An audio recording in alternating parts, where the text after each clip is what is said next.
Yang nggak pernah kalian tahu, dia itu pernah dianiaya sama seseorang. Datengin rumah dia, dia keluar, langsung sayat-sayat, nggak ada yang berdarah, men. Oh ya? Sakti Mandraguna. Saking keselnya gitu pada saat itu saya dibilang begini-begini. Ini belum pernah ceritain. Cuma di Mas Bos Podcast saya ceritain ini. Dijamin semua yang nonton nanti bakal ngakak. Tiba-tiba lagi Mama Cabai Rawit ada yang ngegeplak. Siapa? Gultik, ada satu makanan gulai tikungan yang di Blok M. Gulai tikungan yang di Bulungan, masa Mas Bos nggak tahu? Kurang gaul ya Mas. Nggak pernah makan. Assalamualaikum warahmatullahi wabarakatuh. Selamat malam teman-teman semua yang ada di rumah. Hari ini kita bukan hanya kedatangan seorang tamu, tapi kita kedatangan 2 orang tamu sekaligus. Nah, inilah dia, Mas Andi dan Mas Jikun dari band Riff. Oh. Apa kabar, Bro? Sehat, alhamdulillah. Baik. Aduh, Sehat selalu ya. Waduh. Tapi gini, sebelum kita mulai, kita bolehlah buka masker. Karena kan kita juga udah jaga jarak nih ya. Sudah.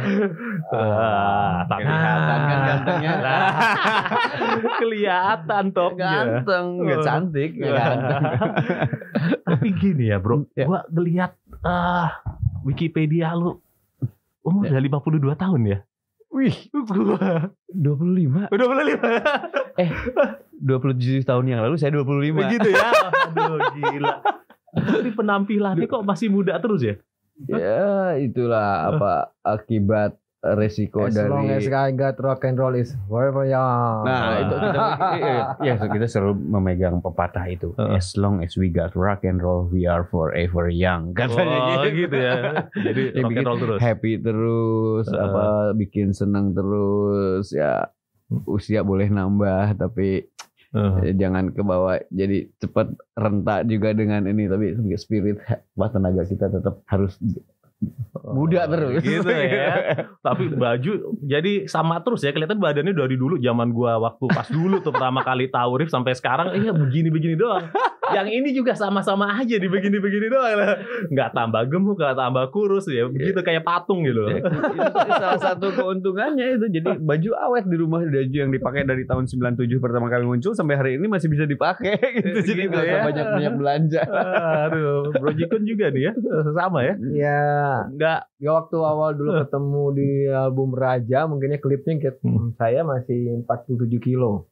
Sekarang paling nambah 55 kali ya. Buset, 55? Iya.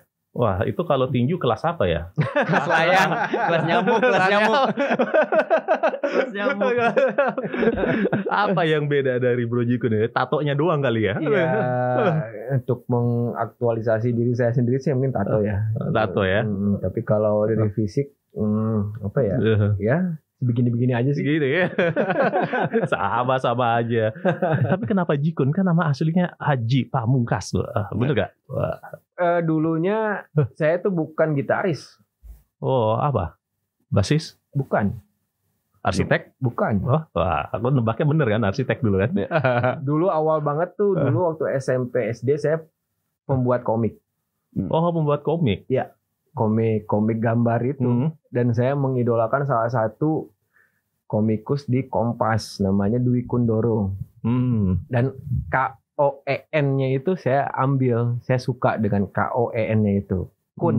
Jadi Jikun gitu. Ah iya, di SD SMP saya pakai nama itu. Semua buku yang saya simpen saya Jikun. Jadi akhirnya begitu itu terpopularisasikan sendiri, tanpa saya sadar orang manggil saya Jikun.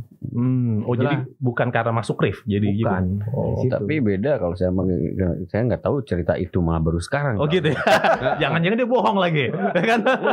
Tapi sebenarnya Jikun tuh saya manggil Jikun karena saya bilang Aji Dukun. Aji Dukun. Karena dulu pas pertama kenal dia zaman sekolah dari jam kuliah saya datang ke rumahnya, di kamarnya tuh pernak-pernik barang-barang antik tuh terkumpul gitu. Itu rapi banget gitu, kayak pemutar piringan hitam, terus kotak apa gitu yang pernak-pernik yang antik gitu itu ditata rapi tuh. Oh Pak kayak dukun, kayak kamar dukun nih gitu. Kamarnya kayak kamar dukun. Oh, namanya Jikun, Aji gitu dukun ya? gitu kan. Penampilan kayak dukun enggak? Dari dulu udah begini, udah gondrong sendirian gitu. Oh. Zaman kuliah, karena kuliah dia udah gondrong, kuliah dia udah seperti itu rambutnya gitu. Saya kuliah di arsitek waktu itu. Iya kan, bener kan? Nah, betul. Lah dari arsitek kenapa jadi musisi? Ada kaitan sih soalnya. Kenapa? Ada kaitan. Ada juga kaitan? Sih. Iya. Tuh, kaitannya apaan? Ngegambar, ngulik sesuatu yang sifatnya artistik.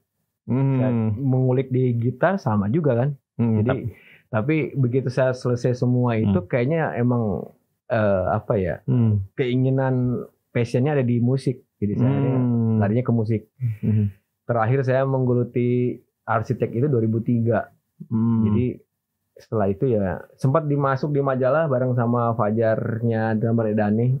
Karena Fajar itu bang, dia main drum kan. Iya. Saya juga arsitek main musik diliput di sana. Ya cerita soal hal di luar band yang kaitan dengan si musik tadi. Tapi pernah jual mebel juga ya? Atau apa? Bikin furniture gitu ya dulu ya? Sempat. Jadi waktu Riff main di Jepara, saya ketemu sama pengrajin-pengrajin itu. Saya kayaknya ada baikan dengan mereka yang membuat interior. Jadi ya udah sempat saya berkolaborasi dengan mereka, tapi ya jualan dijual ya?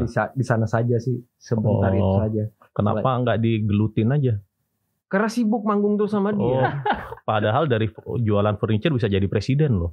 Nggak tahu loh. Itu beda lah. Gitu ya. Sempat itu lagi ke kamarnya lagi kita mau ngulik lagu baru di kamarnya, malah dia lagi gambar gitu ya. Gambar ya arsitektur. Dapat proyek dulu nih, dapat proyek apa? Ngedesain pos polisi katanya. Oh, desain pos polisi. Di mana itu? Ada cerita lucu. Dulu saya sempat mengapa ya? Sebelum Riff ini nih, saya sama Ade kan udah ngeband.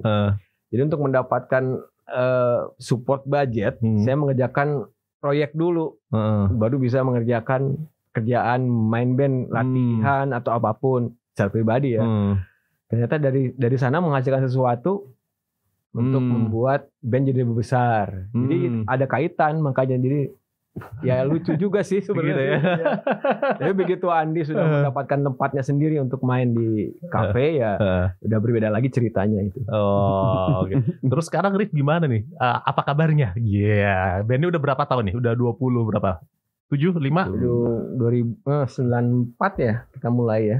26 berarti. 26 tahun. Ya, Waduh, udah ngapain aja? Udah banyak. Udah banyak ya?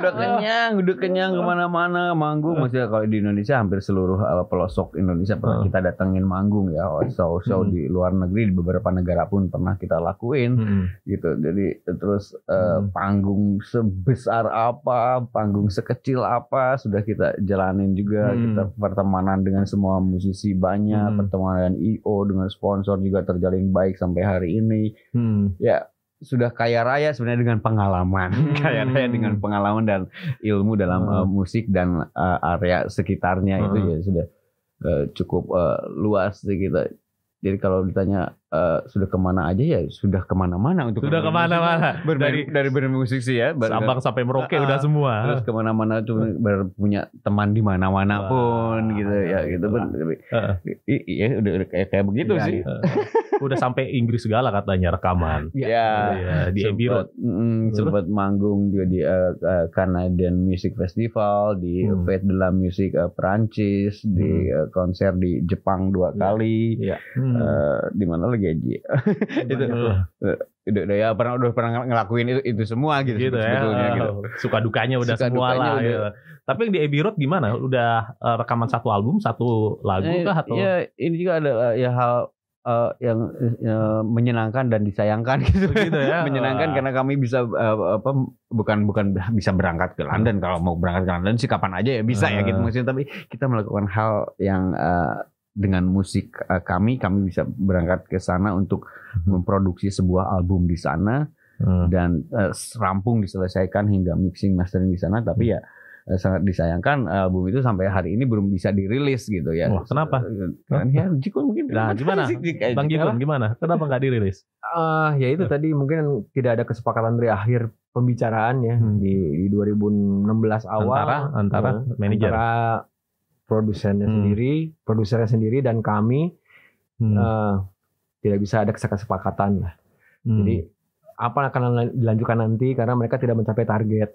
Oh gitu. Nah, jadi selama 2015 setelah kita melakukan rekaman di Abbey Road itu kita dipegang oleh produser tersebut selama setahun ya. Dengan semua yang dilakukan oleh mereka. Pencarian manggung, terus rekaman. Jadi ya produser umumnya lah. Jadi riff dipegang oleh dia. Tapi mungkin di akhir tahun targetnya nggak tercapai. Mereka sendiri pun pas saya datangin menanyakan hal itu setelah tahun baru, saya tanya kenapa nggak lanjutin lagi, karena nggak mencapai target. Sehingga akhirnya juga kita nggak tahu mau gimana lagi selanjutnya. Ya udah, jadi akhirnya ketergantungan gantung ya masalah itu, jadi nggak bisa dilanjutkan lagi. Cuma kita bisa mengeluarkan satu single doang di iTunes waktu itu ya, dari satu contoh lagu yang ada di album itu. Begitulah keadaan yang kita alamin pada saat itu. Jadi lagunya diapain? Saya disimpan aja gitu. Sayang dong. Disimpan, kita nikmatin sendiri. Kalau mau dengerin ya hayu. Begitu. Gak mau, tapi ya masih mencari kemungkinan untuk bisa kita rekam ulang. Kita mungkin kalau mau dirilis lagu itu kan punya kita ya.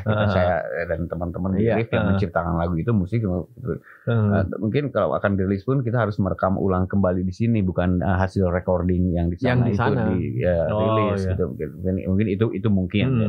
Tapi kami masih tidak ingin ada masalah ke depannya, jadi masih mempelajari gimana baiknya lagu ini bisa tetap kita rilis, karena lagu itu diproduksi tahun 2015 jadi sekarang udah 25 tahun kemudian. Tapi yang saya rasakan lagu yang kami buat pada saat itu dirilis kapanpun itu akan tetap fresh gitu, tidak akan menjadi kuno, karena lagu yang kami merasa lagu itu dibuat untuk everlasting, kapanpun lagu itu didengar, selama karya itu bagus ya sah-sah aja untuk dirilis. Tapi dimainin di panggung gitu waktu konser sempat dimainin ya? Dimainin sih belum pernah. Cuman saya pernah memperdengarkan satu di antara lagu itu di ke IG, ya? Enggak juga sih di kayak gini gitu ngobrol sama yang milenial. Jadi ketemuan sama orang-orang, saya dengerin lagu ini. Dan dia tidak tahu itu vokalnya Andi. Oh gitu? Iya. Beda memang ya? Karena pakai bahasa Inggris. Oh iya, bahasa Inggris semua? Iya, bahasa Inggris semua. Dengerin, terus ya, ini band keren banget.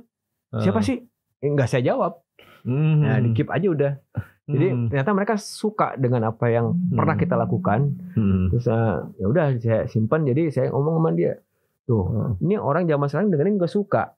Iya. Jadi artinya kapan mau dikeluarin lagi? Tapi tidak dengan materi yang kita udah pernah bikin di Abbey Road. Kita bikin diulang lagi aja dengan apa yang kita pernah bikin. Iya. Siapa tahu nanti orang juga akan suka lagi. Emang seperti yang dia bilang, ya akan bisa masuk di era kapan pun itu lagu masuk sih sebenarnya gitu. Oh, jadi semuanya memang Inggris, bahasa Inggris ya. Karena kan dulu rencananya memang itu untuk dirilis, dipasarkan di Eropa. Iya. Setelah Eropa, Amerika. Jadi kita pun harus melakukan rekaman, menulis lirik. Saya pun menulis lirik. Untuk itu ya, untuk lebih mudah buat mereka ya ditulis dalam bahasa Inggris. Gitu. Meskipun bahasa Inggris saya ya dibanding jago lah. Kan mantan istri bule juga. Kalau nggak ngomongnya gimana dulu? Langsung bisa nikah. Pakai ngomong bahasa Sunda. Ya betul. Ya betul. Ya betul, maksud bahasa Inggris ya yang betul.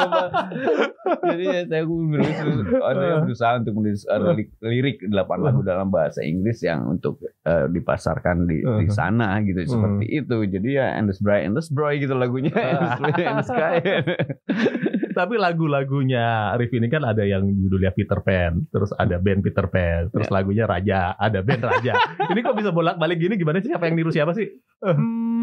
itu adalah ya riff di Peter Pan album keberapa ya? Ya pokoknya. Ya lupa saya. Saking banyaknya lupa. Ada lagu saya menulis lirik cerita tentang Peter Pan dan akhirnya dijadikan lagu bersama Arif teman-teman. Setelah lama itu muncullah band namanya Peter Pan gitu kan. Oh jadi duluan lu gitu ya? Terus band itu dulu band itu memang besar di kafe juga di Bandung katanya gitu. Nah pada saat itu di satu stasiun TV mereka punya program manggung 1 jam dan harus ada bintang tamu. Mereka minta saya jadi bintang tamu, vokalis tamu. Saya nyanyi sama ceritalah mereka, oh Kang Andi gini makasih loh lagu Peter Pan ini band ini namanya kita ambil dari judul lagu riff kayak gitu. Kayak gitu. Kayak nyontek gitu. Tapi ada artinya sebenarnya Peter Pan-nya mereka itu katanya apa? Ujungnya Antapani apa gitu. Oh gitu. Pertemanan Antapani kayak gitulah kayak gitu. Tapi yang saya tahu ya, yang saya ingat adalah mereka bicara seperti itu.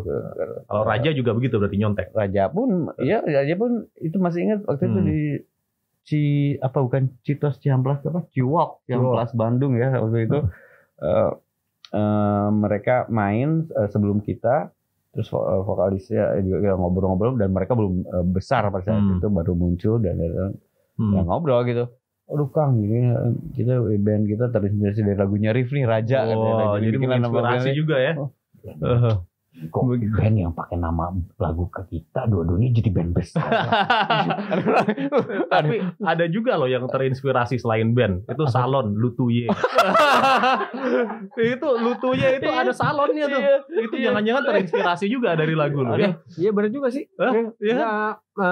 Apa siapa duluan? Ingat saya dulu waktu itu sempat sih ada kejadian bahwa label kita tuh ngomong bahwa lagu kalian akan dipakai untuk theme songnya itu gitu. Untuk salon itu? Iya. Apa ada kerjasama atau apalah sesuatu seperti itu, iklan atau apa? Gimana kira-kira? Ya saya sih hayu aja, cuman duluan siapa kayaknya yang berdekatan sih pada saat kita mengeluarkan album itu. Terus mereka pun ada di Jakarta dan sangatlah ini banget ya semua begitu tergandrungi sama salon itu ya. Dan kita pun sama.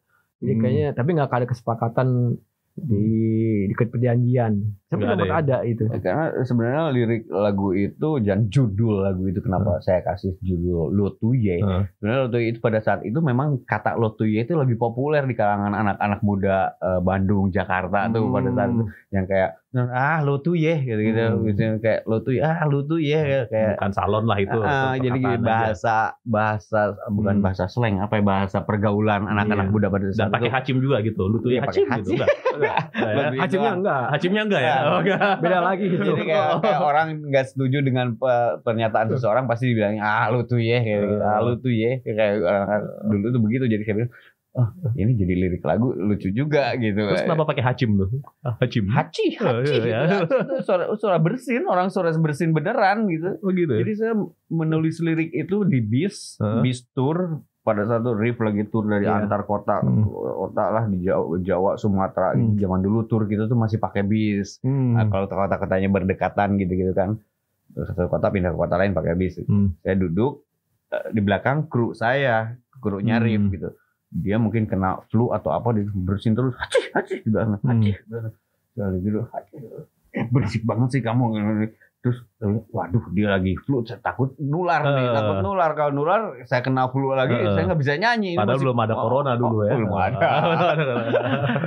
Tuh belum sadar masker juga dulu.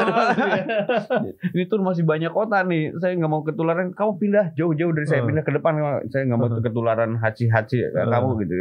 Haci karena saya capek dengerin haci nggak bisa tidur, ini curhat-curhat lah.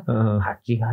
Jadilah lirik lagu. Haci itu artinya ya berarti dia lagi alergi nih. Kalau saya nih alergi entah dengan AC, entah dengan debu. Berarti kan orang alergi kan pasti nolak dengan bersin-bersin, pasti indikasinya ya alergi gitu. Alergi saya, saya kalau alergi berarti saya harus jauh-jauh dari hal tersebut. Oke, saya tulis aja.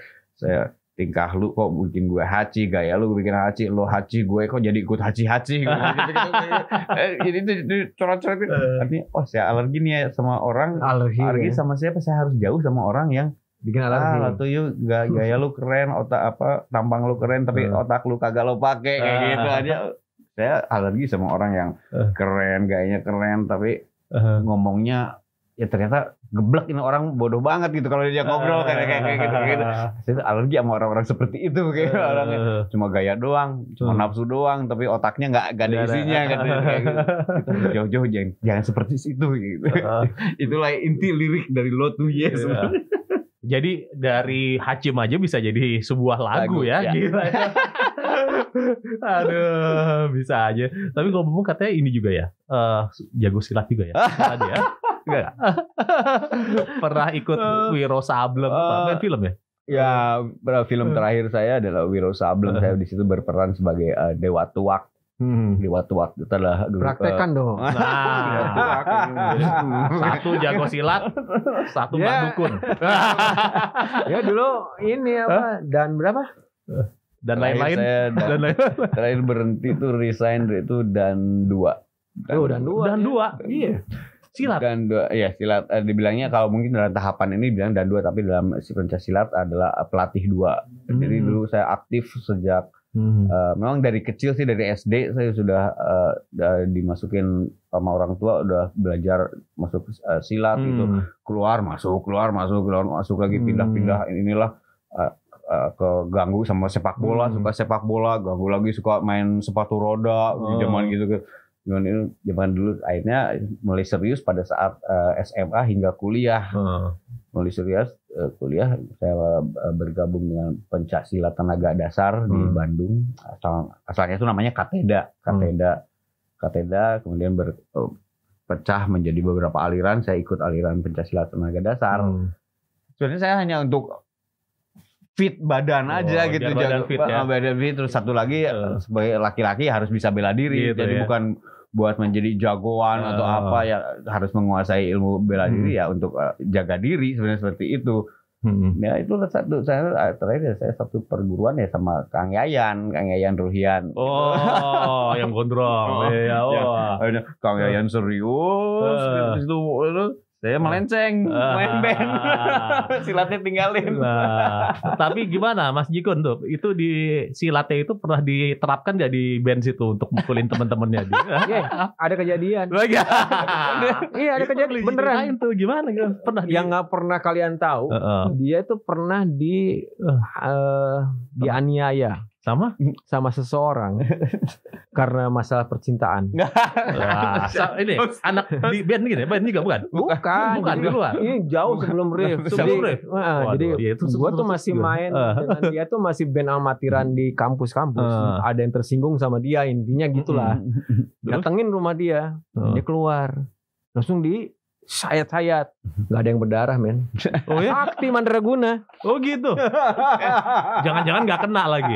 Apa? Di sayat-sayatnya nggak kena. Bajunya sobek semua. Oh gitu ya. Ya maksudnya ya itu ya anak namanya zaman muda gitu. Zaman muda pasti orang gitu. Punya ilmu bro. Siapa? Ya itu tadi kata Dai itu. Enggak sih cuma belajar. Coba ambil pisau nih.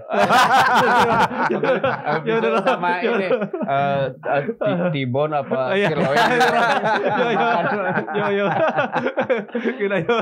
Enggak cuma memang ya ada terjadi perkelahian karena kesalahpahaman gitu, dan perkelahian ini saya didatangin ke rumah saya didatangin sama sekitar 5 orang gitu, dan saya saya sendiri ya terang oleh 5 orang gitu, dan nggak tahu deh saya nggak pokoknya saya lupa jurus apa yang saya kalian yang alhamdulillah saya selamat gitu di situ. Sampai sayang dulu belum ada Instastory ya. Gitu. Tag semua orang, tag. Kalau di situ saya udah jadi Iko Uwais pada saat itu main film. Ini bintang laga nih yang lewat abis era Beri Prima. Itu dia. Jadi sama rekan band nggak pernah dipraktekin gitu ya? Enggak. Apa? Hampir. Sama rekan band tuh dipraktekkan di panggung doang, bagai meliuk-liuk itu. Oh gitu ya.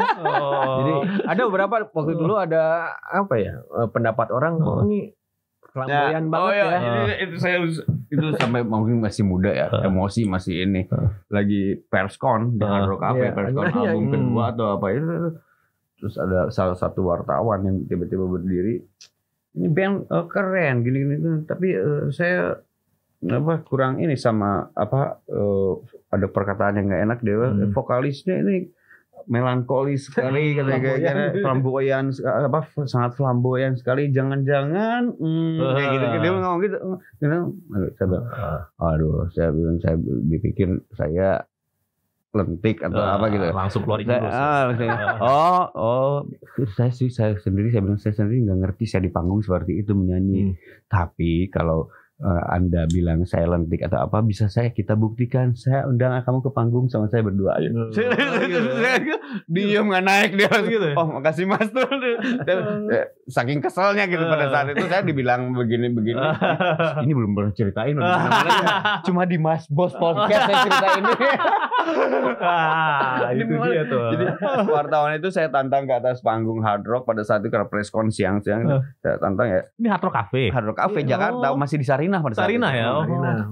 Silakan kalau kamu sangka saya begini atau apa, saya bukan pria seperti itu, atau untuk membuktikannya saya undang ke atas panggung, mari kita sama-sama gitu.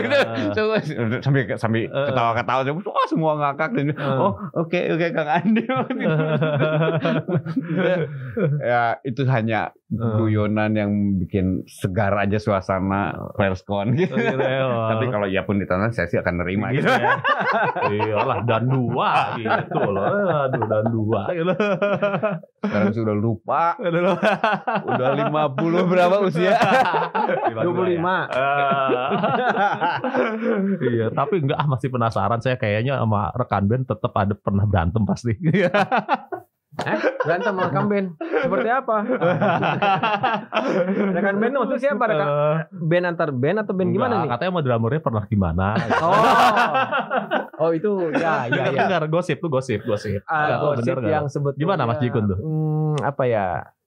Ada kejadian pas kita lagi manggung di awal-awal, kita lagi mulai bangkit dengan banyak tour itu di backstage di Bandung ya. Jadi tiba-tiba entah apa yang terjadi antara mereka. Mereka tuh Andi dan sama Magi. Karena drummer. Ya, Magi dan Andi adik kakak. Terus tiba-tiba entah kenapa tiba-tiba bersih tegang. Tegang banget. Entah kenapa sampai saya juga bingung. Coba ceritain sendiri. Sama adik sendiri berantem? Iya, pada saat itu kan masih muda, masih muncul ini masih egonya masih masih tinggi atau apa. Mau tahu nggak apa penyebabnya? Waduh, gimana? Dijamin semua yang nonton nanti bakal ngakak kalau tahu apa nih. Jadi begini, boleh berdiri nggak sih? Ya, boleh. Aduh, gini nih. Ini ya ke atasin ya. Ya. Kan gini. Jadi ruang backstage-nya Riff tuh, zaman dulu kan namanya rockstar mewah gitu loh, panjang kursinya. Mejanya makanan banyak, kita ngobrol-ngobrol, manggung tuh gitu sambil makan. Ada sepiring, bukan risol. Saya lagi makan risol. Itu risol enak banget buatan Bandung, nggak tahu dari mana tuh risol enak. Risol kalau pakai cabai rawit enak kan, pakai cabai rawit. Jadi gini, saya ngeliat di belakang ada cabai rawit satu. Saya mau ambil cabai rawit, saya lagi sambil ngobrol.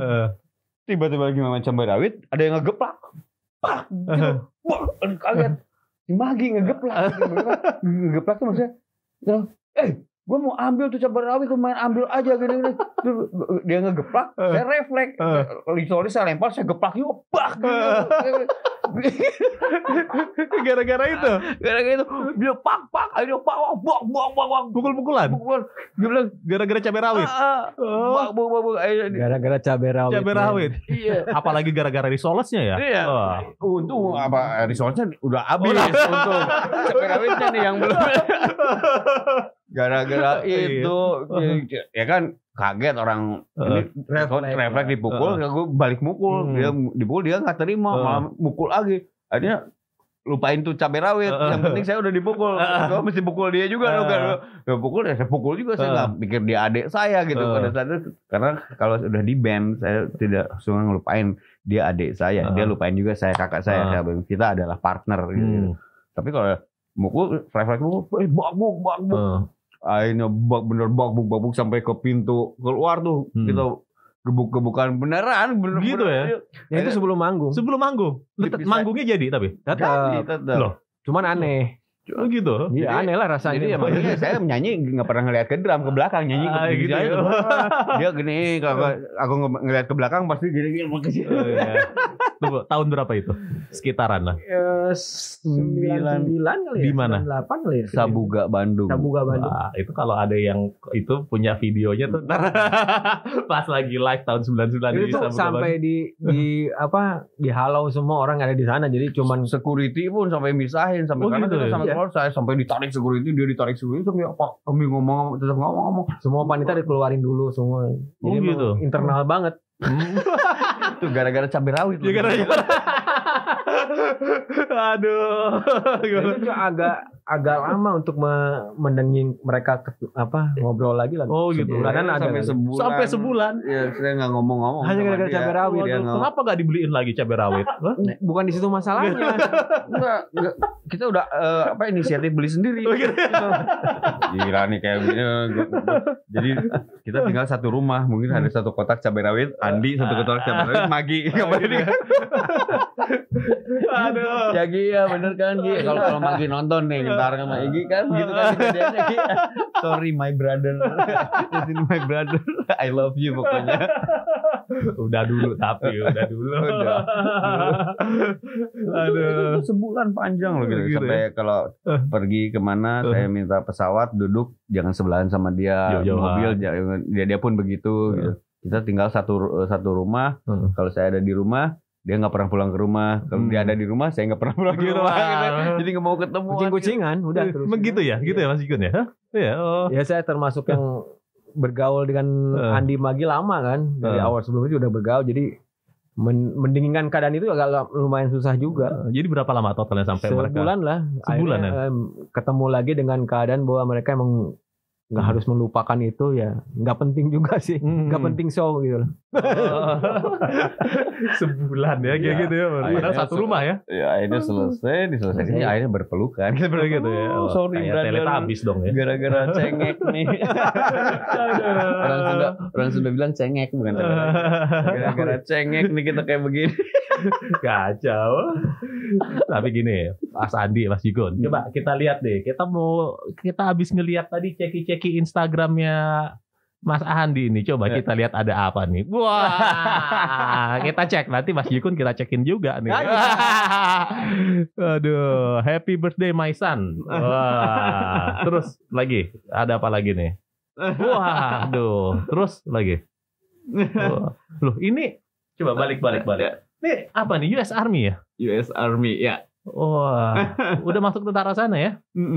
Oh, sejak kapan? Sudah lama? Dia sejak lulus SMA udah bergabung itu kan dia sana kan memang seperti wajib militer kayak gitu ya. Jadi National Guard. Itu National Guard apa US Army ya? National Guard. National Guard. Ya? Oh, oke. Tapi kemarin dia baru saja bertugas selama 1 tahun di Timur Tengah, baru pulang lagi. Baru sekarang aktif lagi di Tengah. Kok jadi serius gini ngomongnya gara-gara militer jadi harus serius sih bahasanya. Ini aneh nih. Ini anak-anak pertama saya dulu pernikahan saya dengan bule Amerika dan hanya bertahan berapa tahun dan saya punya 1 anak di sana. Di state-nya mana? Di Dallas. Oh, di Dallas, Texas. Ya. Dan ya gitu saling berkunjung. Akhirnya waktu Rif kita konser di Kanada saya suruh dia datang kan ya. Dia datang. Ketemu juga dia. Ketemu dia datang gitu ya. Itu jadi anehnya dia tidak bermusik, dia lebih ke military karena besar karena setelah berpisah dengan saya ya dia dibesar oleh kakeknya yang memang sibuk dengan dia kakeknya tuh militer juga enggak? Dia tuh teknisinya McDonnell Douglas yang pesawat tempur atau pesawat gitu jadi lebih ke military gitu. Jadi lebih itu ya, dia lebih tertarik ke hal itu. Coba kalau di sini dia jago silat juga tuh ntar. dulu dia dan kalau saya tinggal di Indonesia saya ingin menjadi Denjaka, dia bilang. Oh gitu. Nah, ya, cita-cita saya marinir Denjaka, pasukan khusus yang pasukan elit itu ya. Jadi malah saya sendiri Denjaka apa ya? Kamu orang Indonesia nggak tahu Denjaka? Ini saya baru singkir ya. Oh iya tahu. Maksudnya itu, tapi kebetulan dia warga negara Amerika ya, karena dia besar dengan ibunya di sana ya, jadi ikut US Army di sana. Tapi hati-hati jangan dikasih cabai rawit ya, nanti suka repot. Iya gak bro? Iya gak bro Jikun? Nah waktu di sini kita bawa makan gultik. Oh iya. Besoknya masuk rumah sakit. Oh gitu ya. Mulus katanya. Siapa? Gultik ada satu makanan gulai tikungan yang di Blok M. Gulai tikungan yang di Bulungan, masa Mas Bos nggak tahu? Kurang gaul ya Mas. Nggak pernah makan. Itu tempat populer. Jadi satu tikungan tuh jualan gulai sepiring cuma 12.000 kali. Oh gitu. Itu kali yang bikin mulesnya. Yang bikin anak saya masuk rumah sakit karena itu. Tapi perut kita kan perut biasa makanan itu enak aja. Dia baru datang sehari ke Indonesia, saya ajak makan itu. Saya diketawain sama dokternya. Kenapa? Tadi malam kasih makan apa? Kita makan di gultik. Ya sama pertanyaan dokter sama Mas Bos tadi tanya, gultik di mana itu? Itu di Bulungan situ. Gultik. Ini anak biasa makanan bersih, kamu kasih makanan seperti itu ya kan? jangan ntar masuk rumah sakit juga. Coba kita lihat lagi ada apa lagi deh. Wah, terus. Wah, terus lihat apa nih? Waduh, terus.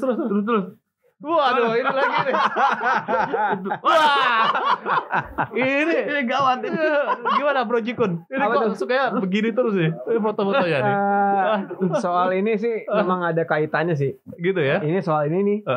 Ini ada kaitannya dulu kita di 2009 sempat ada kerjasama untuk beberapa tahun ke depan itu bahwa kita ada kerjasama dengan produk ini. Oh, ini endorsement. Jadi ambasador. Iya, jadi bukan karena suka minum. Karena mereka sangat senang dengan kita.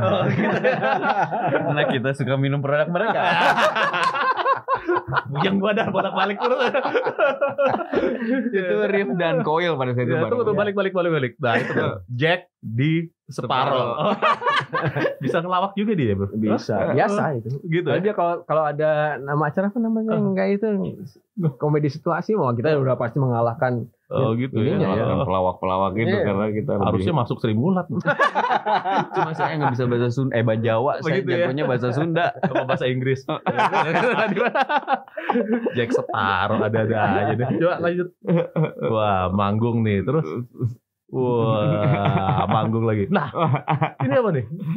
Itu My Last Jump itu 2012. Ya, itu adalah jumping terakhir saya, maksudnya jumping terakhir dengan motocross, karena setelah itu saya divonis dokter sudah tidak boleh lagi main itu.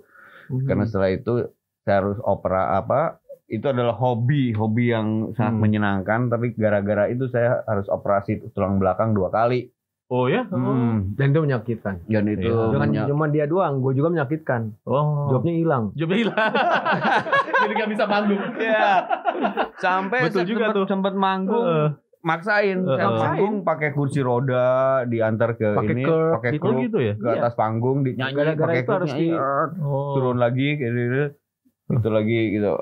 Pindah kota lain dan saya harus minum painkiller terus setiap itu karena itu dari 2 kali ya? 2 kali operasi. Dihilangin tulang yang berlebihan itu. Bantalan tulangnya dipotong 2 kali karena turun dari itu. Dokter bilang ya ini kamu udah nggak bisa lagi main seperti ini karena ini sudah hilang 2 ini bantalan tulang kamu di belakang ini ada 2 level ini sudah diangkat, sudah dipotong sama dokter karena bermasalah gitu. Jadi kalau kamu main lagi bisa nambah lagi. Takkan tadi itu. Kasihan dong, ntar dia mata pencariannya hilang lagi. Dan motornya pun lebih bermasalah. Begitu. Motornya kenapa? Wah, enggak, tunggu dulu. Ceritain yang ini Ceritain yang ini. Harus ceritain kalau yang ini.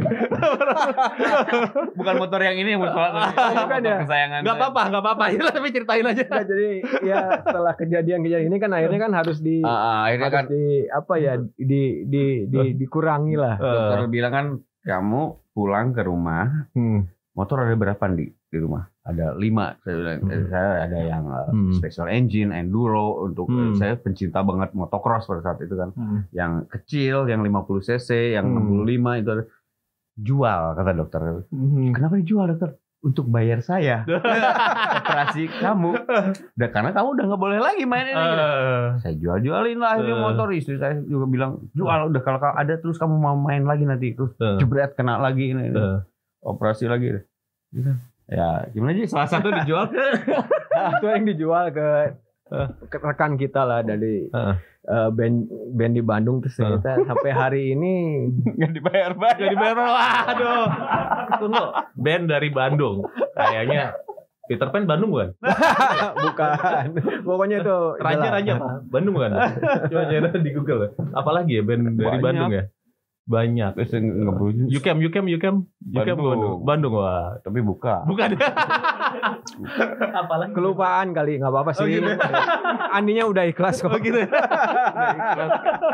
Iya, dia udah buat kamu aja deh, buat anak kamu aja deh, nggak usah di ini. Tapi Pan husky mereknya, men. Coba lihat lagi, ada apa lagi nih ya kita temuin. Wah, ini apa ini? Udah asik, nggak perlu diusik. Wah. Ya itu benar, nggak mau diusik karena kita lagi asik sebenarnya main band. Gitu ya. Kita main musik sebenarnya nggak ada tujuan apa ya untuk diapain. Kita bermain musik untuk menghibur, membuat nyaman masyarakat, senang dengan fansnya. Kita juga itu yang kita cari. Jadi nggak nyari sesuatu yang gimana. Tapi kalau memang ada sesuatu yang harus mereka uruskan kemudian untuk mensejahterakan sesuatu, ya silahkan lah. Kalau kita sih tetap bermain musik sampai kapanpun. Begitu ya. Oke, jadi tetap nggak perlu diusik karena udah asik. Iya. Main bandnya terus. Coba lanjut. Wah, ini bukan sulap, bukan sihir, bukan pesulap, bukan penyihir. Wah, ini bisa sulap loh. Itu salah satu trik atraksi saya di panggung. Enggak, itu cuma memanfaatkan yang ada itu aja. Jadi seolah-olah ya kalau di panggung kan kalau udah kena lighting, kena gerakan apapun semua menjadi wah. Jadi kalau orang menonton penyanyi hanya dengan kira-kira biasa, tapi begitu seorang penyanyi itu melakukan hal yang di luar di luar kebiasaan yang dilakukan penyanyi seperti apa yang saya lakukan, itu menjadi satu hal yang wah, padahal saya cuma trik dikit aja. Tapi benar sih, Rip itu sempat dicap sebagai band yang teatrikal. Oh gitu ya. Jadi memang apa ya, sempat ada satu festival musik yang tahunan, begitu selalu preskon selalu kan menanyakan hal yang sama. Apa yang akan dilakukan nanti malam? Jadi, karena tahun lalu kalian sudah melakukan ini. Malam ini mau ngapain? Ini jadi semacam apa ya? Kegilaan pernah dilakukan adalah pada saat konser di Surabaya di Soundrenalin tahun berapa ya pada saat itu? Yeah. Kita band harus punya tema di atas panggung apa? Kita pergi tanpa bekal dulu, waduh nggak punya ide nih kita, udah panggung biasa aja lah.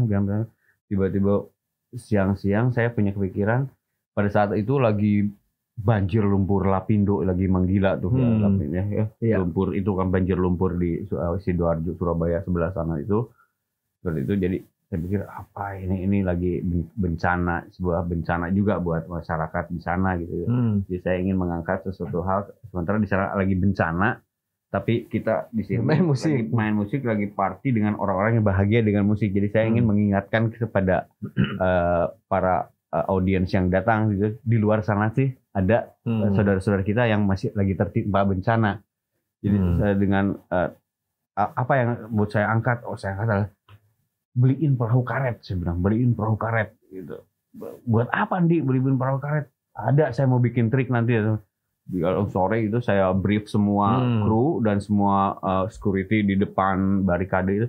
Nanti saya akan naik perahu ini di atas lautan penonton, tolong kalian jagain. Gitu. Jadi saya hanya mengingatkan kita bahagia di sini, sementara ada saudara kita yang lagi menderita dengan banjir lumpur tersebut gitu. Jadi untuk mengingatkan itu ya mari kita bantu juga mereka, selamatkan mereka gitu. Jadi mengingatkan itu ya, saya lagi berada di perahu karet yang istilahnya menyelamatkan teman-teman saudara-saudara kita di sana gitu. Jadi perahu karet itu diikat tali panjang, kita lepas di atas penonton, di penonton itu saya di atas perahu karet tuh dioper-oper ke sana tuh. Tapi kalau begitu udah jauh saya bilang tarik lagi sampai tarik. Jadi saya mengingatkan saya di atas perahu itu lagi meraih saudara-saudara kita yang menderita dengan banjir lumpur itu gitu. Waduh.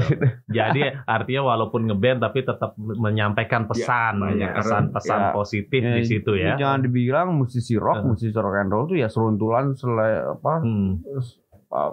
bukan selebor di atas panggung apa seperti itu, tidak. Kami selalu justru dengan musik rock itu dalam sangat ada pesan lah, cepat sekali, sangat cocok dengan musik rock untuk menyampaikan pesan-pesan positif maupun mau protes, mau untuk menyebar kebaikan, menyebar apapun ya, dengan itu sangat, karena musik rock sangat bisa ditulis dengan lirik-lirik yang lugas gitu, lirik yang to the point, langsung tidak harus lirik-lirik yang berbelit-belit hanya yang langsung aja yang seperti kita bikin dengan riff gitu.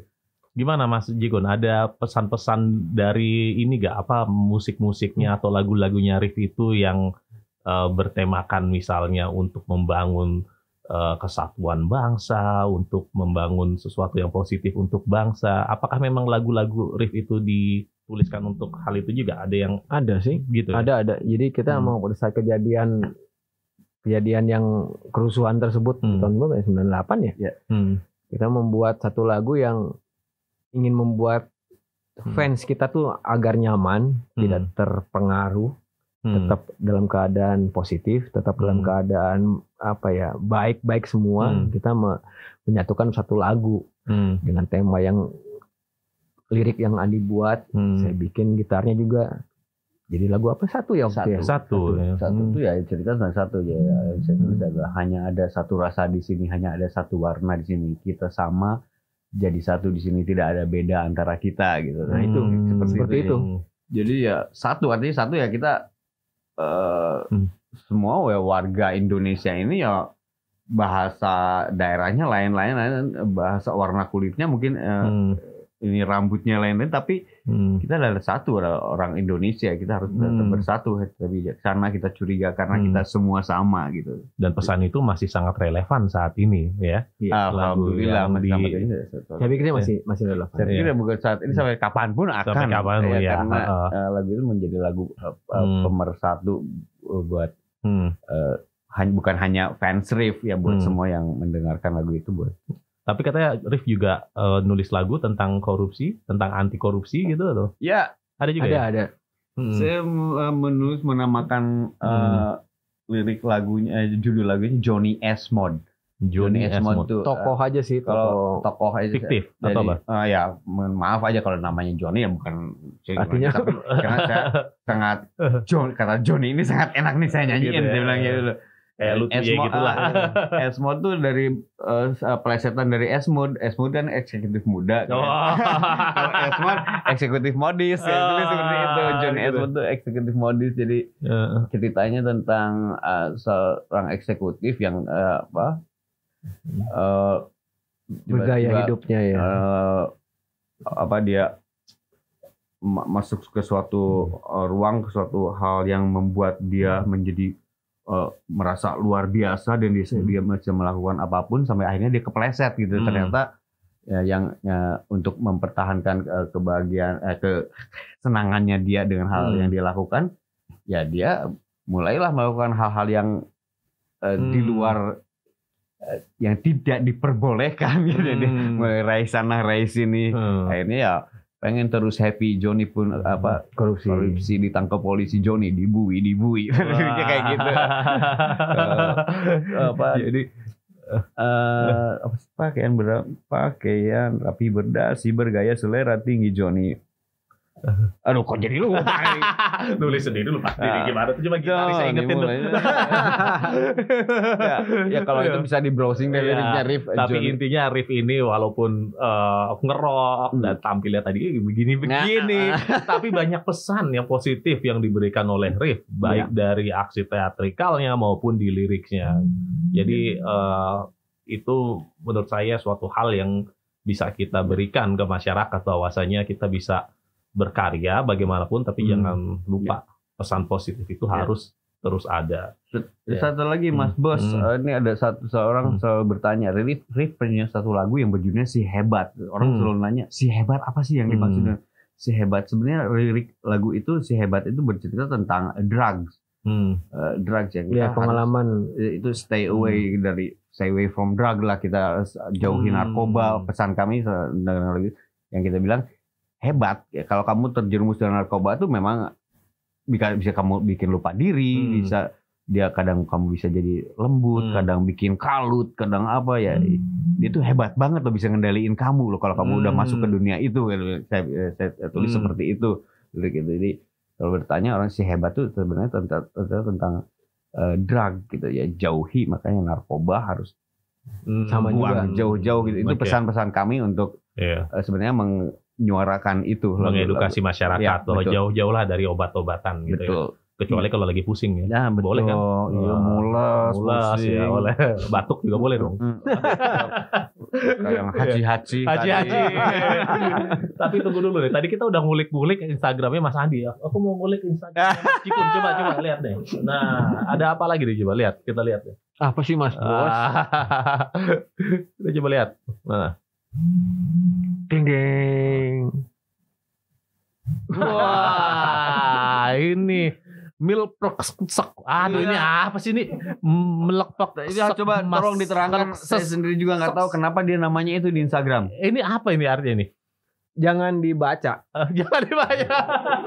Jadi kalau mau nyari saya di Instagram jangan dibaca. Cukup tulis JIKS, nanti akan keluar MLLAPXPXPX ini. Ini yang bikin sebenarnya bukan saya. Jadi pas saya lagi mau bikin, bikin akunnya si Instagram, direbut sama anak saya. Diketik aja anaknya dia. Oh gitu. Saya tuh nggak pernah bisa pernah bisa harus berantem sama anak saya. Saya kasih aja udah terserah. Saya kok tulisannya begini, ya udah saya sign ini aja udah. Oh gitu. Tapi ini pernah berat 49 kg, buset, dan pakai celana ukuran 26 cm. Waduh. Iya benar. Hah? Jadi di era tadi ya pas lagu Raja sampai ke 2005 saya ini pas 90 kilo dan antara 26 27 celana saya jeans saya itu. Buset, itu. Jadi emang kurus. Sekarang masih ada nggak sih celana yang jual celana ukuran 26? Ya, gitu ya. Pernah kurus saya di situ. Waduh, itu kurus banget itu.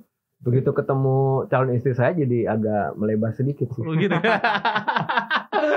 Buset, aku 9 tahun kali itu. Coba lihat lagi, ada apa lagi? Wah, next stop. Tatonya banyak banget, Bro. Waduh. Itu ya ada perubahan lah dari pas saat tadi saya masih di era itu dan sekarang.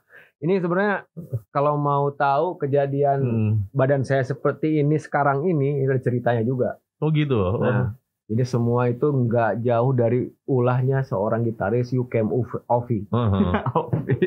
Ya, jadi bayangan, hanya bayangan. Jadi setelah jadi waktu dulu Riff tahun 2002 itu kita harus memutuskan untuk mengganti gitaris.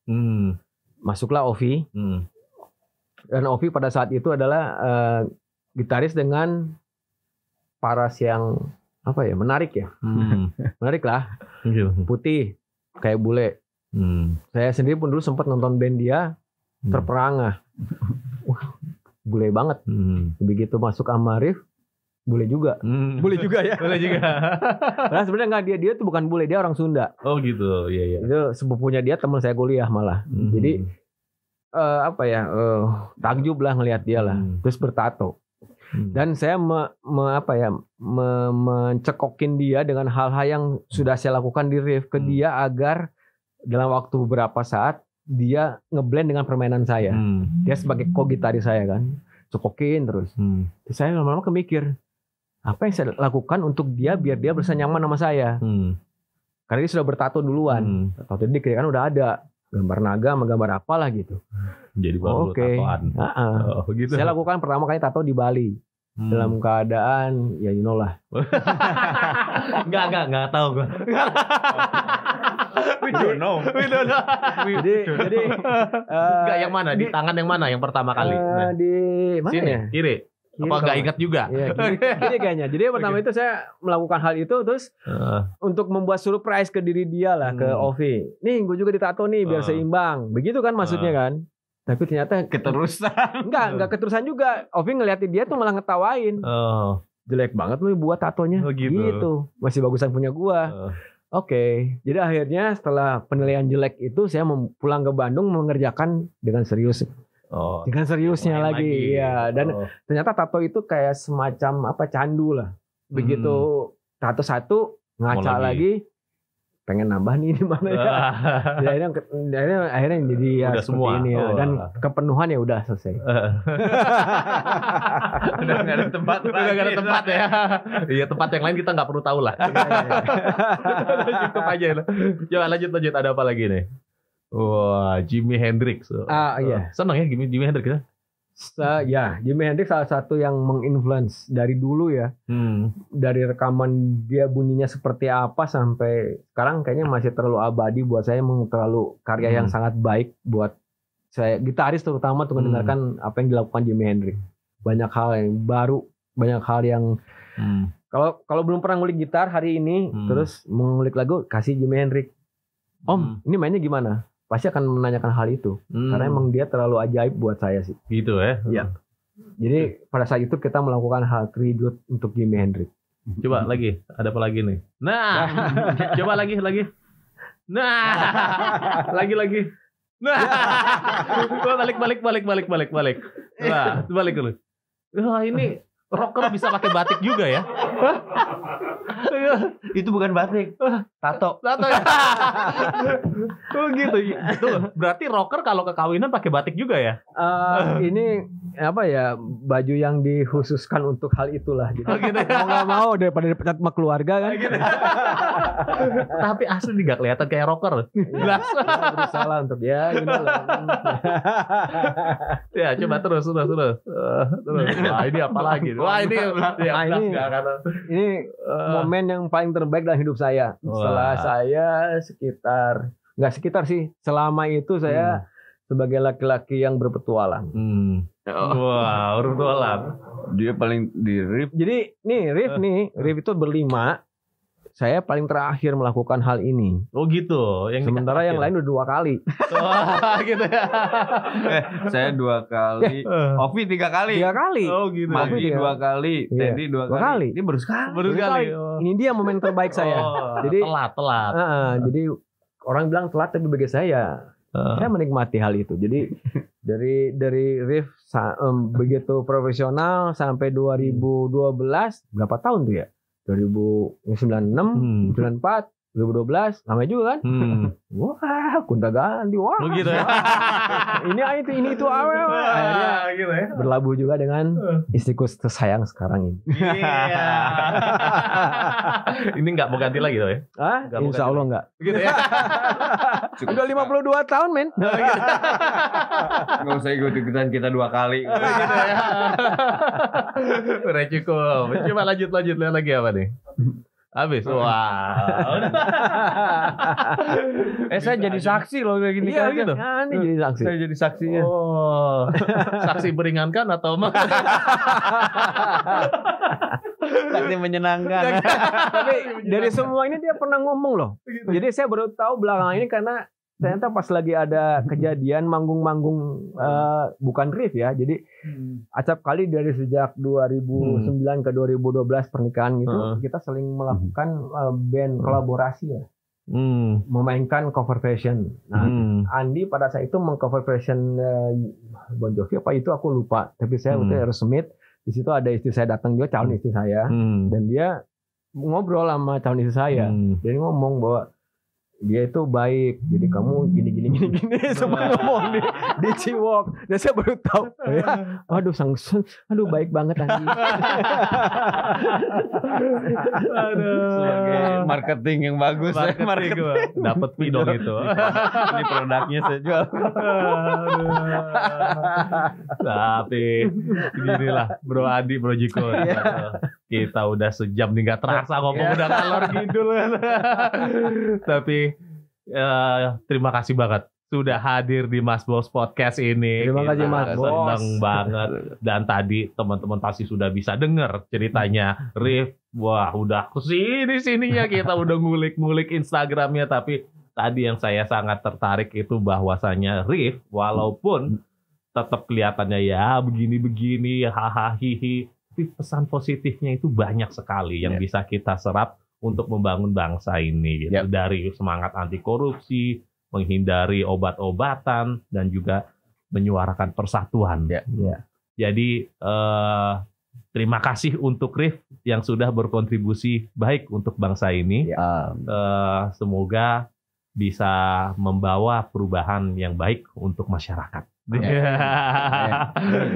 Sekali lagi, thank you so much Bro Jikun dan Bro Andi. Terima kasih Mas Bos.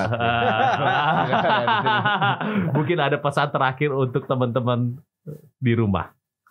Kalau saya pribadi sih, kalau kalian suka dengan musik, mainkan terus, jangan sampai bosan.